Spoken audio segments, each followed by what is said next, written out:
Right friends, welcome back to News Analysis and Features. This is 34th week from 17th August to 23rd August, and this week we are going to discuss two aspects.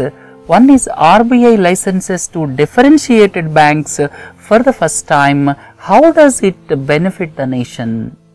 RBI recently gave in principle approval for 11 entities to start payment banks, and how it is going to benefit the nation. And the second one is why the world is witnessing mass migration. They are heading towards Europe. Why the world is witnessing mass migration. So these two issues, first and the foremost is RBI licenses to differentiated banks for the first time. What is meant by differentiated bank? This is for the first time RBI gave license for differentiated banks. Previously, in fact, the nationalization of banks, that means private banks were nationalized to the public sector banks in 1969 and 1980, and subsequently from the year 93-94, RBI started giving licenses to private sector banks. During 93-94, it gave licenses to some private sector banks. Prominent among them are ICICI Bank, HDFC Bank, Axis Bank. Subsequently, they gave second time licenses in 2002. 2002, that S Bank, Kotak Mahindra Bank came into existence. In the year 2014, it gave licenses for two banks, IDFC and Bandhan. Bandhan just now started, and IDFC is expected to start operations shortly. So, 3 times licenses were given for the past 20 years, and all the 3 times the licenses were given for universal banks. And now for the first time, RBI gave license for differentiated banks. What is the difference between universal bank and a differentiated bank? Universal bank can do all types of operations. There is no constraint, no limitations imposed. It can collect deposits, it can do aggressive lending, it can accept bulk deposits of high value, it can do corporate financing, it can do investment banking, right? Like that, it can do all sorts of operations. That is the concept of a universal bank. It can give 1,000 crores of loan to a corporate entity. At the same time, it can give 50,000 rupees to a small artisan. At the same time, it can sell mutual funds, it can do insurance business, it can manage the funds of wealthy individuals, that is investment banking, it can give advice to mergers and acquisitions and amalgamations, what not, it can do anything. That is universal bank. So far, licenses were given for universal banks. Now, RBI felt there is a need for differentiated banks. So, payment banks are of different category. They can accept deposits up to rupees 1 lakh, can open current and savings account deposits, can issue debit cards, cannot issue credit cards. At the same time, cannot accept deposits from NRIs. They are not allowed to lend. So, these are all the features of these payment banks. That means banking operations are restricted in differentiated banks category, and they can focus on one particular category, that is the payments and remittances. These particular banks licenses were given so as to concentrate on transfer of money, payment of money, small deposits. That means to promote extensive remittances in the banking system. These are the special category of banks. That means differentiated banks for the first time licenses are given. And I have given all the other features. 41 firms applied, 11 got licenses, and future licenses will be on tap basis. That means whenever you open the tap, water will come. Like that. On tap basis means as and when RBI feels some more licenses are required, they can give license at any point of time. So that is the meaning of on tap. Second is external advisory committee, which associated with the selection process was headed by Nachiket Moore. Please don't forget. Right? And these are the details I have given here, and licenses were given to India Post. It has got around 1,50,000 post offices across the country. In fact, India Post expected the universal bank license, but now payment bank license was given. To telephone entities, Airtel and Vodafone, they may be in a better position to do banking through mobiles. The biggest advantage of this telecom companies getting license for payment banks is there is every possibility that mobile banking may take the upper hand in future. Reliance Industries also into payment banks, but please don't forget 30% of its share will be held by State Bank of India. NSDL, that is depository which is maintaining our demat accounts, that also got a license for payment bank. Sun Pharma's founder, similarly Paytm also got this license along with the Tech Mahindra and Murugappa Group's Cholamandalam Distribution Services Limited. These all got licenses for payment banks, and let us look at the reaction of various bankers as well as unions. Once these payment bank licenses are given, unions felt that government is propagating private sector. These are the comments of All India Bank Employees Association, and SBI chairperson told that we are trying to revive the low cost touch points.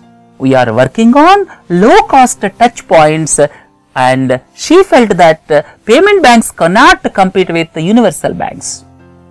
And some of the other bankers felt that banks should become innovative so as to take on the payment banks, because payment banks, one biggest advantage is they got a wider reach because of their mobile phones, because mobile telecom companies have got licenses now. Transfer of money to hook and look of the country is possible.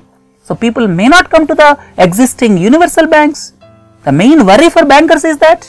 So whatever the observations of these bankers, let us look at the steps taken by the government during the past 50 years so as to have financial inclusion. So as to ensure financial inclusion, Government of India for the first time nationalized 14 banks in the year 1969. In the year 1969, for the first time banks were nationalized. The banks whichever have got a deposit base of 50 crores and above were nationalized. Regional rural banks were established in the year 1975.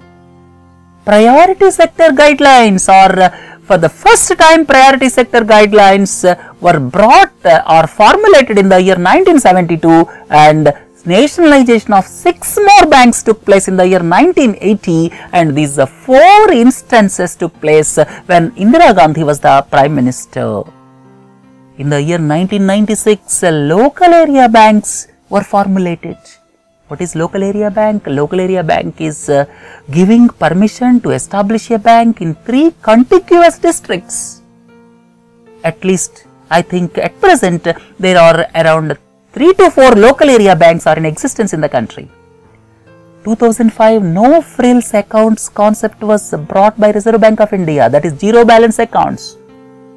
In 2006 guidelines for business correspondents was brought for appointing business correspondents in remote areas so as to ensure the via media mechanism between the customers and banks. This business correspondence mechanism was brought. Subsequently, ultra small branches concept was brought, and that is with only 1 or 2 bank staff in remote areas. And no frills account was renamed as BSBDA in the year 2012. This is also zero balance account. And finally, in the year 2014, Pradhan Mantri Jan Dhan Yojana zero balance accounts with additional benefits was brought, and these are the steps I listed out which were taken by the Government of India for the past 50 years so as to have financial inclusion.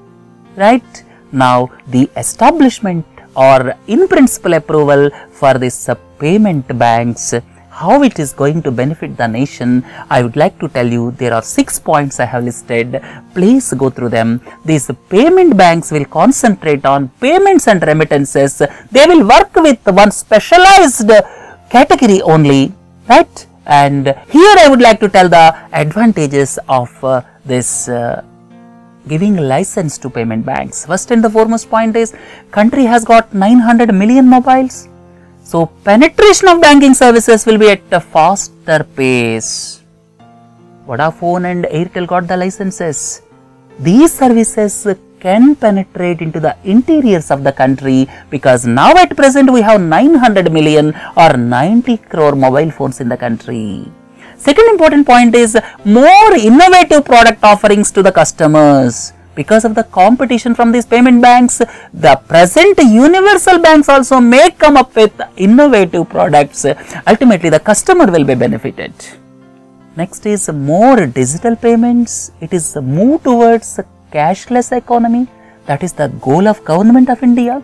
Next point is furthering financial inclusion by providing small savings accounts, payments and remittances. That means it is a step in the right direction towards financial inclusion. Fifth point, please look into it. It will immensely benefit migrant labor, low income households, because migrant labor are finding it difficult to open bank accounts, and everyone has got mobile phone. So with the payment banks, money transfer is very easy for these migrant laborers in the country. And the last point is, it will lead to improvement of customer service even in the present existing public sector banks, because they have to streamline their operations with innovative offerings. Not only that, customer service will improve because of competition from other players, right? So ultimately, consumer will be benefited, financial inclusion will take place, innovative products will come, and the financial products or payments and remittances services will reach to the hook and nook of the country. So the ultimate beneficiary will be the customer, and Reserve Bank has given 18 months time to start the banking operations. Right friends, let us hope good days ahead for the citizens of the country with these payment banks. Second issue of today is unfortunate events taking place across the world. We are going to have a look at these events briefly. There are two issues. One is why the world is witnessing mass migration to Europe. The second issue is how Europe will cope up with it. First issue is mass migration taking place towards Europe. Second issue is how Europe will cope up with it. In this week's news analysis, we are going to concentrate on why the world is witnessing mass migration to Europe. And some other week, we will concentrate on the topic how Europe will cope up with the problem. Let us look at the news items. Greece received more than 2 lakh migrants since January 15. Greece is very nearer to Turkey. Please don't forget, Greece is very close to Turkey, and in recent times, for the past 7 months, Greece received more than 2 lakh migrants.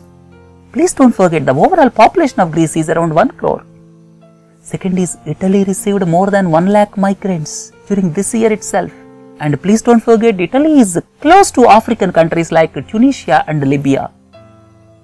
One more point is, Hungary is constructing border fence with Serbia. Hungary is constructing border fence with Serbia. It is constructing almost 4-meter high fence to prevent migrants entering the country. Several countries are frightened. Look at the other news item. Macedonia imposed emergency to cope up with the problem. Please look into this picture, Macedonia. Then fencing and surveillance tightened at Calais. Calais is the point where the migrants will try to enter United Kingdom through the tunnel below English Channel. This side it is Calais, that side it is Dover. In between it is English Channel. Between UK and France, people are trying to desperately escape and reach UK, and the fencing is tightened, surveillance is tightened at Calais by UK authorities so as to prevent these migrants to come to UK. And at the same time, look at these tragic events. People are traveling through dinghies and overcrowded boats. Please look into the picture. people are traveling through dinghies. At the same time, they are traveling through overcrowded boats. And recently, 200 people lost their lives in boat tragedy near Libya. And at the same time, tragedies of dinghies and boats killed thousands of people over Mediterranean Sea in recent times. And unfortunate incident, recently 71 people were found dead due to suffocation in a truck in Austria. People are desperately leaving some countries. Let us look at the problem countries. First one is Afghanistan. I would like to be little brief. When we are discussing the detailed problems in West Asia or Middle East countries, when we are discussing detailed problem with particular reference to one country, then we will discuss in detail, but I would like to be brief. First, look at Afghanistan. Afghanistan was ruled by Taliban up to 2001. Subsequently, NATO forces arrived in the year 2001 and most of the forces left last year, but during their 13 years of stay, they could not salvage the situation, and at present there is weak government and Taliban is still active in the interior parts of Afghanistan. That's why several people are migrating away from Afghanistan. Look at Iraq. ISIS occupied and declared self-proclaimed caliphate in almost one-third of the country. ISIS made advances in Sunni-dominated areas because the government is Shia-led and some parts are controlled by Kurds. So literally, no unified government across the country of Iraq, and several people are fleeing the country. Look at Syria. The worst humanitarian crisis in recent times is Syria. Conflict started in 2011. Pro-democracy protests finally took shape into sectarian groups. Several militant groups are operating in Syria, and jihadist group ISIS occupied several regions of the country and declared self-proclaimed caliphate, and several people are desperately leaving the country, and population of Syria reduced by 23% during the past 4 years.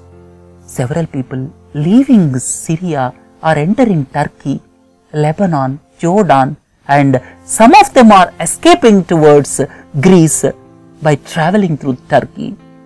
And look into this picture, people from Afghanistan, people from Iraq, people from Syria are migrating to Greece. Greece is nearer to Turkey. By traveling through Turkey, they are reaching Greece, and subsequently they are continuing their journey to the other countries. Look at the countries in Africa.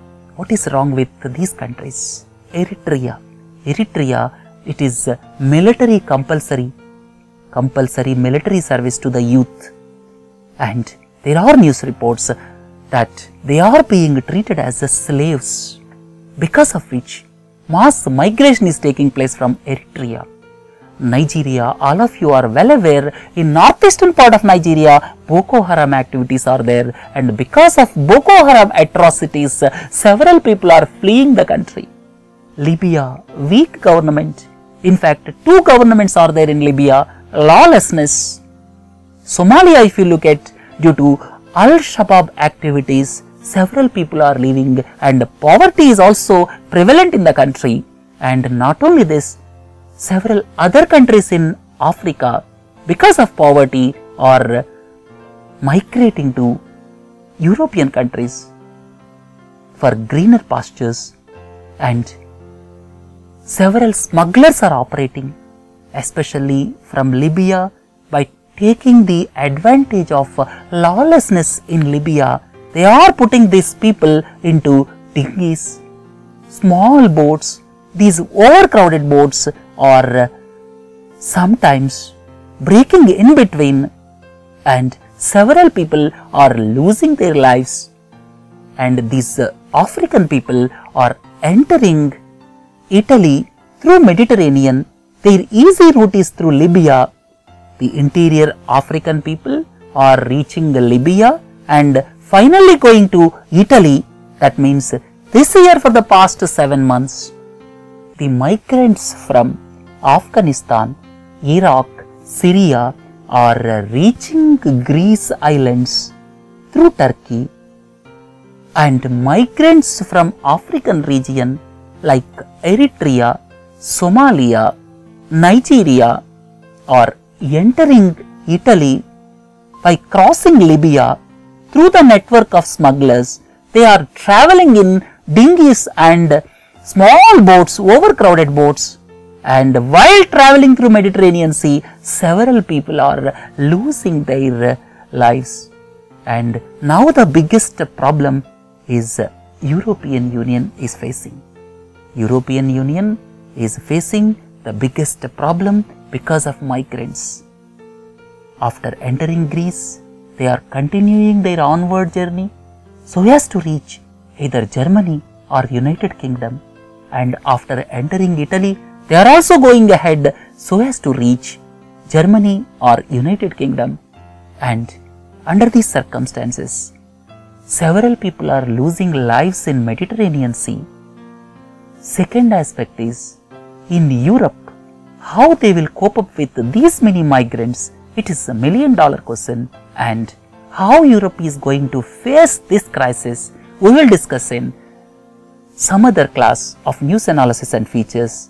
And with this, let us conclude this week's news analysis and features, and have a nice day. Thank you.